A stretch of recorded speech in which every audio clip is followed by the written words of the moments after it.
Olá, seja muito bem-vindo à classe dos professores, a sua lição em qualquer hora e lugar.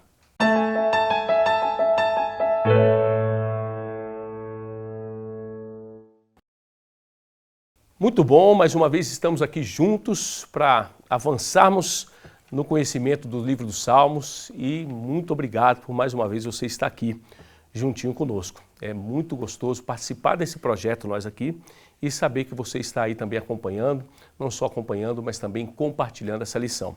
E já fica aqui o meu pedido, se você não é inscrito no nosso canal, se inscreve agora mesmo. Nosso canal já passou de 46 mil inscritos, que maravilha, são 46 mil pessoas conectadas com conteúdo que é muito bem preparado para levar a você a mensagem de Deus.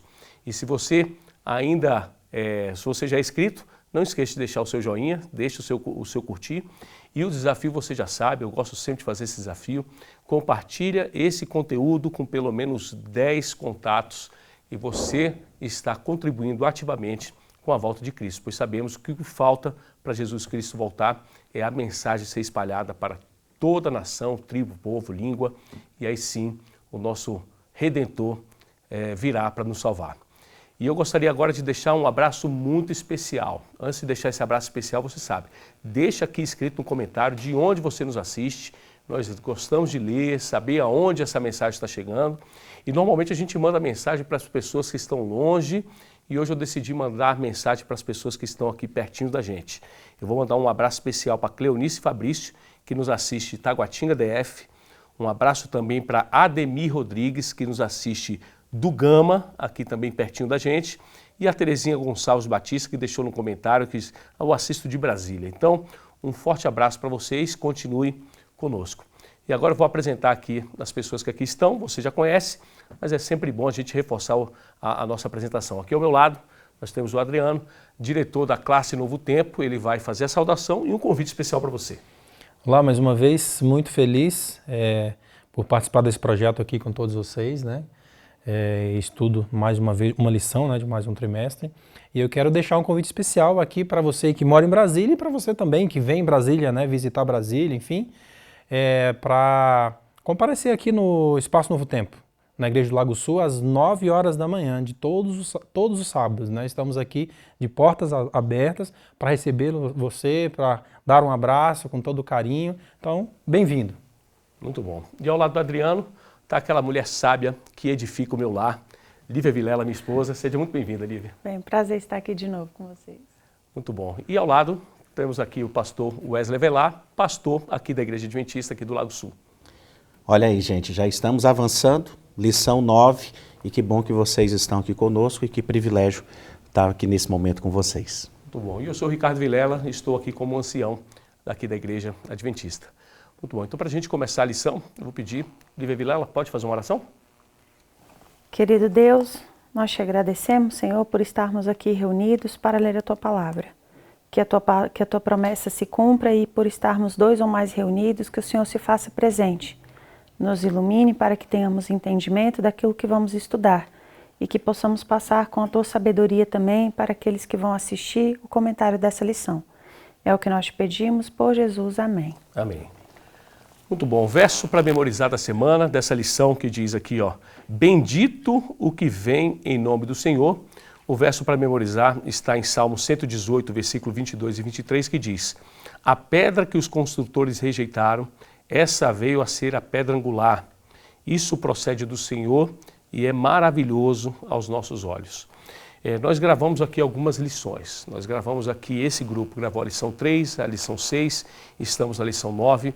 E eu queria fazer só uma recapitulação bem rápida para você perceber com profundidade a questão aqui do livro de Salmos. Lá na lição 3 que nós gravamos, nós dizemos aqui que os Salmos ele é a base, a crença fundamental de um rei soberano, divino e soberano. O salmista diz que o Senhor sustenta absolutamente tudo que criou. O Senhor ele governa com justiça e retidão. Os mandamentos são bons e trazem vida aos que guardam. O Senhor ele recompensa os justos e ele pune os ímpios no tempo de Deus, não no nosso tempo. E o Senhor, os salmistas, ele busca realmente servir com total devoção. na lição 6 que nós gravamos aqui também, diz que salmos, eles são protestos de Deus e dos salmistas contra a violência e contra a opressão do mundo. E chegamos aqui na lição 9, que diz aqui que os salmos, eles testificam da pessoa e do ministério de Cristo. E quase todos os aspectos da sua obra de salvação são vistos nos livros de salmos. E aqui o autor ele diz aqui que os tópicos revelados em salmos incluem a divindade de Cristo, sua filiação, sua obediência, seu zelo pelo templo de Deus, sua identidade como bom pastor, sua traição, seu sofrimento, a profecia de que seus ossos não seriam quebrados, sua morte, ressurreição, ascensão, o sacerdócio, a realeza, está tudo ali, como predito muitos séculos antes que Jesus viesse em carne.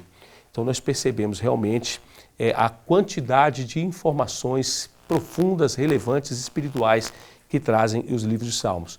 E aqui na introdução ele diz aqui, por meio de lamentos e ações de graça, louvores e clamores, os salmistas, por justiça e libertação, ouvimos o eco das orações de Cristo pela salvação do mundo. E eu te pergunto, diante de tamanha riqueza apresentada nos Salmos, não vale a pena realmente aprofundar, passar tempo e estudar esse livro tão valioso para a nossa vida? Com certeza, eu acredito que você está pensando, eu tenho que estudar cada vez mais, porque são muitas informações importantes e que podem certamente nos conduzir à salvação. E aí vamos abrir aqui a lição, pastor, aqui no domingo, que tem um título sobre o Divino Pastor Abnegado. E no domingo nós lemos Salmos 23, Salmos 28, 80, nós lemos alguns salmos aqui. E eu te pergunto, como o relacionamento entre o Senhor e o povo é retratado nesses textos? E mais, o que Jesus diz sobre si mesmo como bom pastor, isso é retratado ali no livro de Jó, de João 10, 11, versículo 11 e versículo 15. Então, Ricardo, o que é gostoso no estudo da Bíblia é que nós temos uma série de ilustrações, símbolos, imagens, títulos que são dados a Deus, a Jesus Cristo, ao Espírito Santo, para nos dar uma ideia aproximada, né? E às vezes tem pessoas que acabam não conhecendo ou estão ali no início da sua jornada e se espantam, né? Poxa, Deus como pastor, e aí estamos falando logicamente da figura do pastor de ovelhas, mas Deus ele é tão grande, ele é tão sublime, que é impossível nós definirmos Deus numa única frase, numa única imagem, numa única ilustração ou símbolo, né? Então a Bíblia vai apresentando uma série de imagens que representam a Deus e naquilo que a gente monta, ainda não é uma visão perfeita, mas nos dá uma ideia, né, dessa relação que Deus quer ter conosco, do fato de ser o Criador e tantas outras ilustrações. Agora, quando fala de Deus como divino pastor, e aqui nós estamos mais concentrados no aspecto de Cristo, né, é interessante perceber que o fato dele ser o bom pastor nos traz um sentimento de, primeiro, ele é o dono do rebanho. Então, ele é responsável pela nossa saúde emocional, pelo bem-estar, por chegarmos ao final da nossa jornada, já nos preparando, né, para vivermos eternamente com Ele. Então, Ele é o dono. Outro aspecto que a gente percebe nessa ilustração, né, dele como o nosso divino pastor abnegado, é de que nós dependemos dele. É uma pena que hoje a gente esteja tão longe do campo, mas as pessoas que convivem com os animais, especialmente com as ovelhas, sabem o quanto que elas são dependentes. Existem relatos, imagens fantásticas, né, que ilustram isso. Uma ovelha, ela se perdeu, passou muitos meses, o seu pastor, o seu dono achou, e ainda bem que encontrou naquele momento, porque ela já estava com a lã muito grande, toda cheia de sujeira, e se ela ali caísse, ela não ia conseguir levantar sozinha, né? Então, é um aspecto que envolve também, que acaba revelando essa dependência e o cuidado de Deus por nós. Agora, o que é gostoso aí na lição de de domingo, que está muito interessante, é o fato de Jesus não ser apenas o pastor, mas ele é o bom pastor. Então, não é um mercenário, não é alguém que está aqui por interesse, né, na nossa jornada, ele é o bom pastor. E essa relação que é tão próxima entre um pastor de ovelhas e o rebanho, também a gente percebe muito bem, tanto que ele veio e se tornou um de nós, né, para nos salvar e garantindo, mostrando que aquilo que o Antigo Testamento já havia falado, agora se cumpriria na pessoa de Cristo. Então, para mim, é uma das imagens mais bonitas, sempre que vejo uma ovelha, seja presencialmente ou numa imagem, é inevitável, assim, a mente logo passa para essa ideia de que Jesus, ele é o nosso bom pastor. Amém. É interessante, né? Não é o pastor, mas sim o bom pastor. Chegamos na segunda-feira, temos aqui o título, Lívia, O Messias Sofredor. E nós lemos aqui os Salmos 22 e também lemos o Salmo 118, no versículo 22. Eu te pergunto, como o Messias ele foi retratado por aqueles a quem veio salvar? Tanto o Salmo 22 quanto o Salmo 118, né, foram escritos pelo rei Davi e eles se aplicam, né, com grande exatidão à pessoa de Cristo. E são salmos difíceis de ler porque retratam todo o sofrimento de Jesus, né? Jesus foi rejeitado, ele teve problemas na sua própria família, né, os seus irmãos, os seus parentes, o pessoal lá de Nazaré, a gente fala Nazaré era uma vila pequenininha, né, pouquíssimas pessoas, e falavam, e tinha aquela brincadeira, né, e por acaso de Nazaré vem alguma coisa boa? Então Jesus foi muito desprezado pelos seus próprios familiares e pelos seus irmãos, não acreditavam nele. E quando ele foi para o seu povo, né, o povo escolhido, o povo para qual ele veio, ele foi rejeitado por eles também. Eles não acreditavam em Jesus. Mesmo que todos, né, como eu já falei aqui anteriormente, todas aquelas profecias desde Gênesis que apontavam que esse Messias viria, e ele veio exatamente como estava nas profecias, e mesmo assim ele não foi reconhecido. E ele foi tratado com muito desprezo, com muita humilhação, e especialmente no momento da sua morte, né? Ele foi muito humilhado, foi muito maltratado, muito machucado. E ele sabe com certeza o que é sofrer. Então é um lembrete para nós aqui, né? Eu sei que não seria indiscreta ao falar que todos nós aqui passamos por sofrimentos. Nós passamos por sofrimentos e o Senhor sabe o quanto que eles doem. Não é porque eu sei que Jesus passou por um sofrimento que o meu sofrimento dói menos. Mas eu posso ter certeza que aquela dor enorme que eu estou sentindo, Deus, né, Jesus especialmente, Jesus sabe exatamente como é se sentir daquela maneira, porque ele passou por tudo isso. Então, eu particularmente acho assim, são salmos tristes. Salmo 22 é muito triste ler tudo que o Senhor sofreu, mas seria sempre de muito bom proveito para nós meditar na morte de Cristo, na vida que ele viveu, na vida de abnegação que ele viveu, e sabendo que no mundo teremos as aflições, mas Jesus venceu o mundo. Não é que a nossa vida devemos ser conformados ou indiferentes a uma vida de sofrimento. Não, claro que nós devemos lutar e combater e sempre buscar condições melhores, até porque a primeira promessa de Deus é o quê? Uma vida e uma vida em abundância. Mas a regra tem que ser a vida abundante, não o sofrimento abundante. As aflições e o sofrimento, eles existem, mas eles devem ser pontuais e com certeza eles devem ser vencidos em Cristo. E eu acho que esse Messias sofredor, ele aqui no final a lição fala o quê? Da ressurreição, né? Jesus ressuscitou, ele venceu todo esse sofrimento. Nós ainda estamos aí nos desdobramentos finais, né, dessa história de sofrimento do pecado, mas o fato é que nós já sabemos o resultado final de tudo isso. Então, quando os sofrimentos nos vêm, nós devemos lembrar que Jesus também sofreu e que esse sofrimento tem data marcada para terminar. A gente deve alegrar o nosso coração nessa esperança.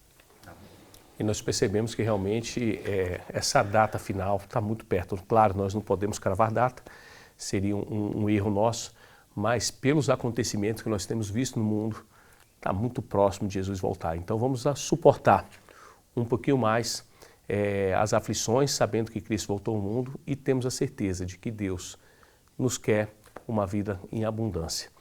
E chegamos na terça-feira, Adriano, nós temos aqui o título Para Sempre Fiel à Sua Aliança. E aí nós lemos alguns salmos aqui, especialmente os Salmos 89, alguns versículos aqui dos Salmos 38, 132. E eu te pergunto, né? O que está incluído na aliança davídica? O que parece, né? O que tê-la colocado justamente em perigo? Bem, Ricardo, graças a Deus que Ele não muda, né? É o Deus, né, desde os primórdios e vai ser o Deus durante toda a eternidade, né? Então, as promessas de Deus, né, tudo que Ele deixou em Sua palavra, Ele vem cumprindo ao longo da história, né? E vão ser cumpridas até o final, né? A gente vê aí as profecias de Daniel, Apocalipse, tudo está se cumprindo, como você bem colocou. A gente olha para o mundo, né, e vê aí as guerras, né, rumores de guerras, terremotos, né, fome, pestes. Então, cada dia essas coisas ruins ficam mais intensas, né? Acho que vai aumentando ali a frequência, e isso a gente vê na própria palavra de Deus, né? Nos revela que isso realmente iria acontecer.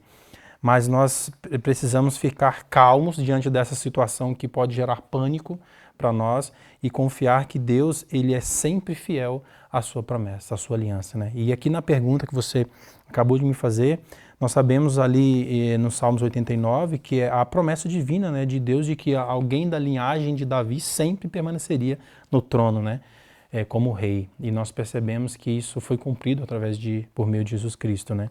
E só que tem um porém, que ele coloca aqui também, ele traz uma segunda pergunta, né? O que parece tê-la colocado em perigo? Então, a desobediência, né, e os graves pecados dos líderes e do povo, né, colocou isso em risco, mas não porque Deus não fez a parte dele, fez e muito bem feito. A questão é que se eu não entregar nas mãos do Senhor, se eu não obedecer, né, se eu não aceitar essa salvação, se eu não cumprir essa aliança, aí a minha salvação eterna está em perigo. Então Deus, Ele já deixou tudo pronto, só basta eu acreditar, eu aceitar, eu viver essa mensagem que o galardão está preparado, está pronto, né? Então nós devemos a cada dia buscar, né, o Senhor de forma verdadeira e aceitar as promessas dele em nossa vida, né? Queria colocar só mais alguns pontos aqui, devido ao tempo, em relação ao Salmo 89, que eu acho bem interessante, né? Que ali ele enfatiza a aliança divina, né, estabelecida entre Deus e Davi, né? E Deus prometeu a Davi uma linhagem de real duradoura, né, afirmando que os seus descendentes seriam estabelecidos como reis para sempre, e isso se cumpriu. Ao longo do Salmo também há uma lamentação, né, devido às circunstâncias difíceis enfrentadas pelo povo de Deus. E nós passamos por isso hoje também, né? Parece que a aliança divina está quebrada, pois a linhagem de Davi enfrenta desafios e adversidades. Hoje a gente às vezes é levado a tentar, será que Deus realmente está olhando por nós? Será que Deus realmente existe, né? Tem muitas pessoas que perguntam, será que Deus existe diante de tantas coisas ruins, de tantas adversidades? Quando a gente vai para a palavra do Senhor, a gente percebe sim, que Ele existe, e como nós falamos na lição de número 6, e Ele controla tudo, né? Apesar de tem coisas que nós não entenderemos hoje, né, no momento, mas no futuro com certeza Deus irá nos explicar e entenderemos tudo. Então, apesar das dificuldades também, o salmista reconhece a soberania de Deus em todas as coisas. Então isso é importante, apesar das dificuldades que nós vamos passar na nossa vida, nós devemos reconhecer que Deus está na direção de tudo.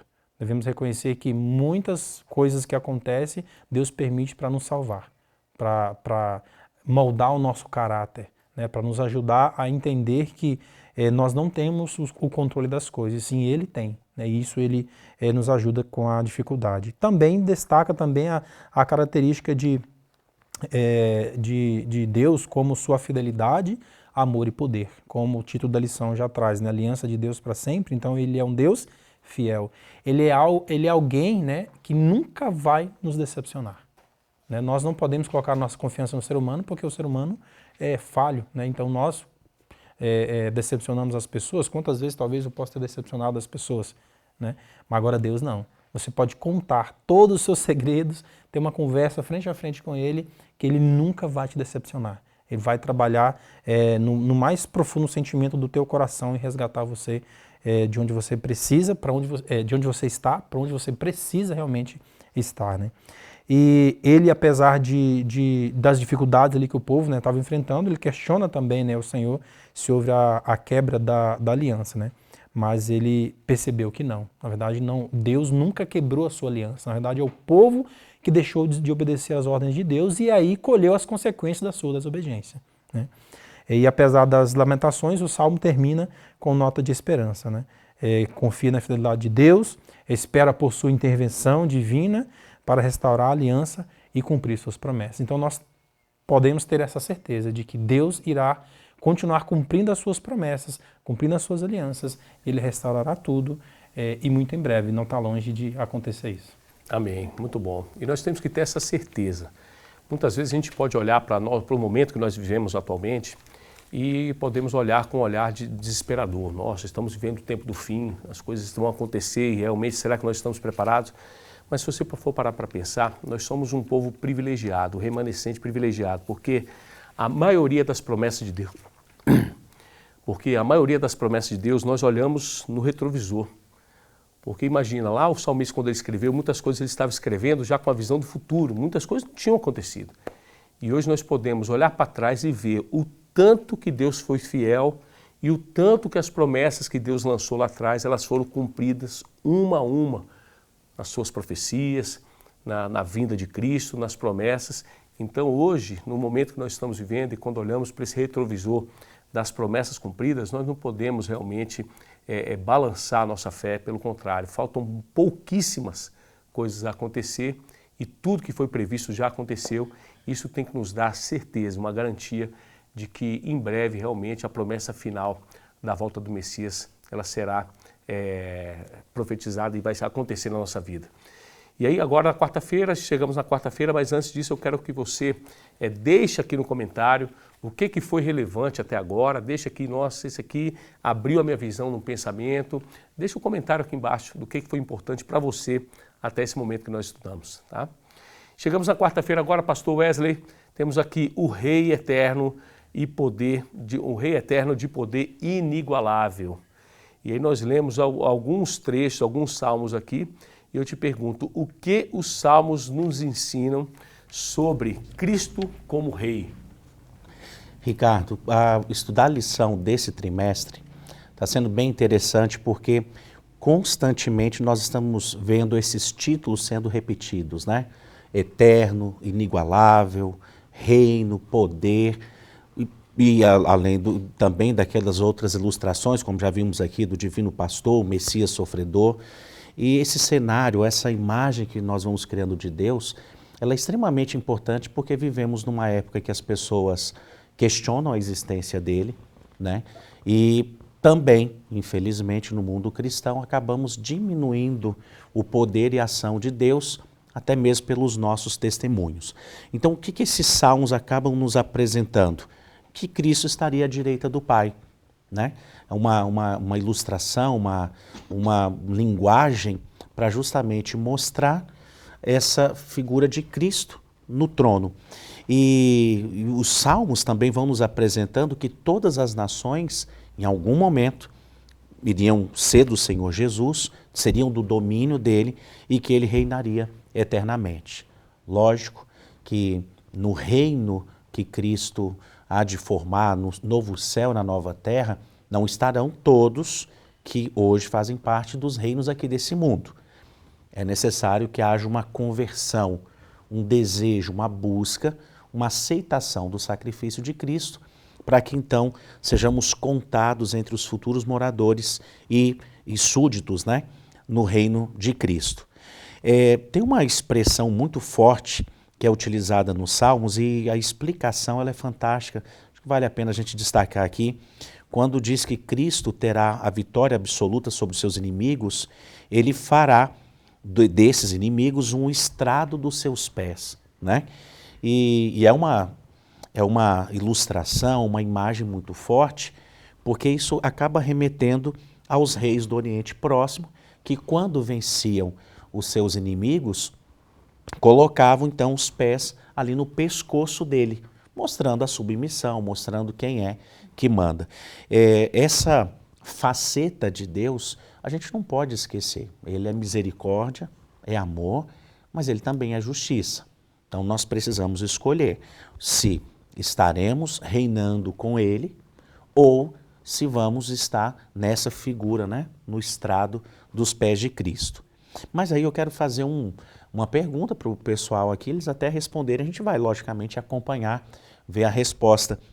O fato de você saber que Cristo é o Rei eterno de poder inigualável, esse conhecimento, que diferença faz na sua vida? Faz alguma diferença? O quanto que isso te ajuda a lidar com as provações que foram mencionadas, com as dificuldades? Conta pra gente aqui, então, saber que Cristo é o Rei eterno de poder inigualável e que Ele, o seu reino, né, será eterno, o que isso implica na sua vida? Que sentimento você tem ao ter essa afirmação maravilhosa a respeito do reino de Deus? Então, está feita a pergunta, vou ler aqui, hein? Muito bom, muito bom. É isso aí, essa interação ela é muito importante. E é gostoso realmente a gente aprofundar, porque quanto mais você pensa, a gente vai escrevendo, vai deixando o nosso comentário, e isso vai consolidando o nosso aprendizado. Aí chegamos na quinta-feira, Lívia, nós temos aqui sacerdote eterno segundo a ordem de Melquisedeque. E nós lemos aqui no Salmo 110, versículos 4 ao versículo 7, e tem aqui a pergunta, né? Em que aspecto o sacerdócio de Cristo é único? E que esperança encontramos no seu sacerdócio celestial? E mais, quais são as implicações do sacerdócio superior de Cristo? Isso lá é descrito no livro de Hebreus, capítulo 7, no versículo 20 a 28. São as coisas interessantes da Bíblia, né? O Adriano comentou anteriormente que a promessa de Deus, a profecia era o quê? Que sempre existiria no trono um descendente de quem? De Davi. Então, Jesus, pela linhagem de Davi, ele veio para ser descendente o quê? Da coroa, né? Da realeza. E aí, quando a gente chega aqui no Salmo 110, a gente volta lá em Gênesis 14, quando a Bíblia fala desse rei. Mas era um rei diferente, ele era um rei sacerdote. E ele era um sacerdote vindo de Salém, que é a cidade de Jerusalém, e ele era, além de rei de Jerusalém, de Salém, ele era sacerdote do Deus Altíssimo. Então, Melquisedeque, ele não é Cristo, mas é o que nós chamamos, né, em algumas situações bíblicas, ele é um tipo de Cristo. E ali Abraão se encontra com ele e devolve o dízimo, né, num sinal de fidelidade, dependência e adoração. E aí aqui a gente volta então para Jesus, que veio da linhagem de Davi, então seria rei, mas Jesus também é tido como sacerdote. E da onde veio esse sacerdócio, né? Esse sacerdócio aqui, o Salmo 110 vem justamente dizendo, ele veio um sacerdócio por Melquisedeque, que é o quê? Um sacerdócio eterno, divino. E aí, porque nós temos, né, voltando um pouquinho na história de Israel, Deus separou os levitas, né, a tribo de Levi, para serem os seus sacerdotes, para cuidar do povo no templo e para oficiarem, eles cantavam, eles cuidavam do templo. Então Jesus não veio dessa linhagem, mas ele era sacerdote o quê? Pela ordem de Melquisedeque, uma ordem eterna que foi estabelecida por Deus. E no Salmo deixa bem claro o quanto que esse sacerdócio de Cristo é superior. Nós sabemos que o templo, né, que até é sonho dos judeus construírem novamente um templo, né, o terceiro templo, o templo ele representava o que existe lá no céu. E Deus deixou como, né, pedagogicamente para nos ensinar como que funcionava as coisas no céu. E Jesus, quando ele ascende ao céu, ele volta não só como rei coroado, mas ele volta também como nosso sacerdote. Ele está oficiando diante de Deus pelos nossos pecados. Então, a verdade é que é difícil explicar em poucas palavras, porque Jesus ele é muito multitarefa, né? Ele é o sacerdote, ele é o sumo sacerdote, ele é o advogado, ele é o cordeiro, né? Então, mas aqui para nós, neste momento, qual é a vertente importante da gente se focar?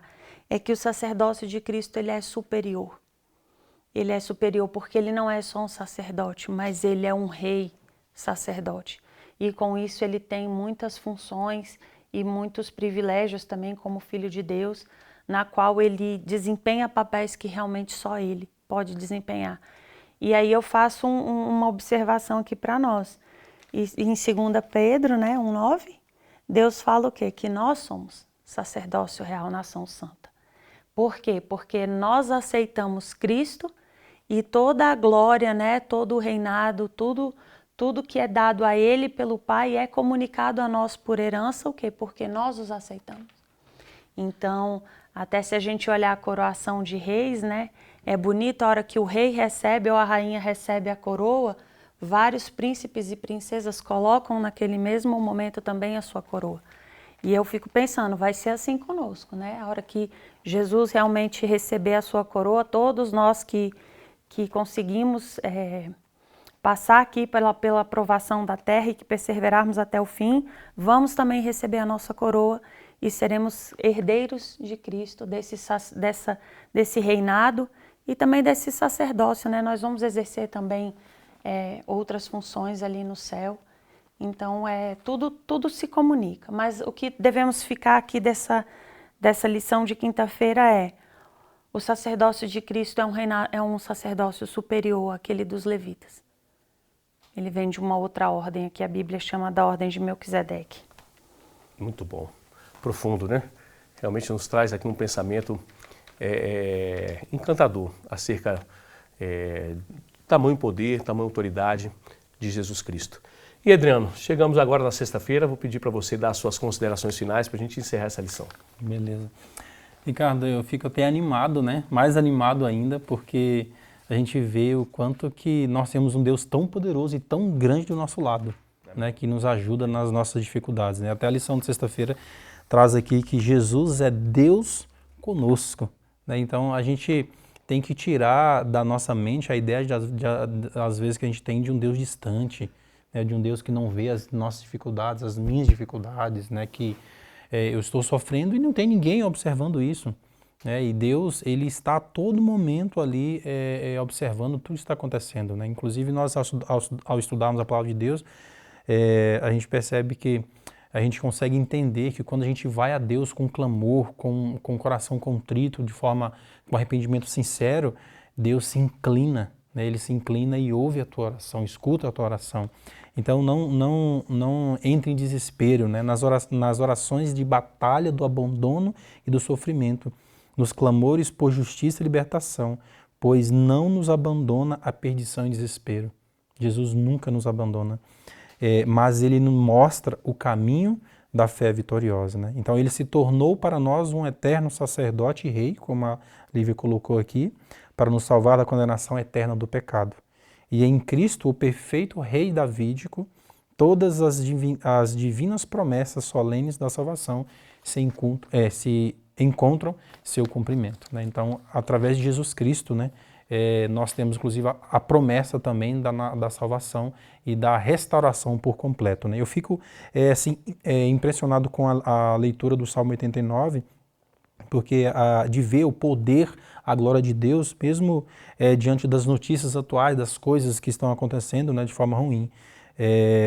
E Deus é tão incrivelmente poderoso e gracioso que isso, inclusive, nos ajuda muito, né, a reiterar, né, a lembrar, a nunca esquecer das promessas da aliança de Deus fez para conosco, né? Então devemos, se estamos passando por dificuldade, abrimos lá a Bíblia no Salmos 89 e ler lá as promessas de Deus que Deus tem feito para você, né? E com certeza seu coração será confortado, as suas tristezas, né, serão afastadas e Deus vai colocar alegria em teu coração.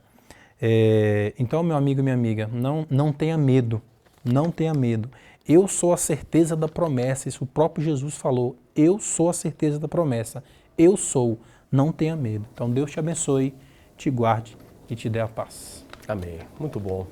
Para a gente encerrar, pastor, você pode fazer uma oração? Claro. Querido Senhor, que privilégio sermos súditos do Teu reino. Obrigado porque em Cristo Jesus nós encontramos a garantia de que todas as promessas serão cumpridas. E pedimos que o Teu Santo Espírito habite em nossos corações, nos modelando e nos mostrando como já viver em prol do Teu reino em favor do teu santo nome. E é por isso que nós oramos em nome de Jesus. Amém, Senhor. Amém. Muito bom, mais uma vez, muito obrigado pela sua audiência. E já sabe, curta, deixe o seu comentário, compartilhe com pelo menos 10 contatos e espero você na próxima lição. Um abraço.